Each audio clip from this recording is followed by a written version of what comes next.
राहुरी विधानसभेच्या पोटनिवडणुकीच्या संदर्भात एक सर्वे करून चालू असल्याची बाब निदर्शन आलेली आहे आणि या सर्वेच्या फोनवरून सर्वे केला जातोय आणि त्याच्यामध्ये एका ट्रू कॉलरवरती कोणीतरी अक्षय कर्डिलेंच्या नावाचा अत्यंत बदनामीकारक आणि खालच्या भाषेमध्ये उपयोग केल्याचं दिसून आलेलं आहे.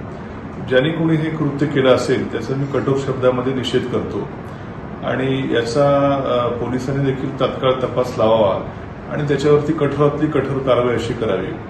शेवटी राजकारण आम्ही हे समाजासाठी करत असतो आणि राजकारण करत असताना वैचारिक काही हेवेदावे असू शकतात, पण याचा असा अर्थ नाही की समोरच्या उमेदवारावरती अशा खालच्या पातळीवरती जाऊन कुणी टीका करावी. त्यामुळे पुन्हा एकदा याचा तीव्र निषेध करतो आणि हे कुणी केलेलं आहे कृत्य याचं पोलिसांनी तात्काळ छडा लावावा आणि त्याच्यावरती कठोरातली कठोर कारवाई करावी.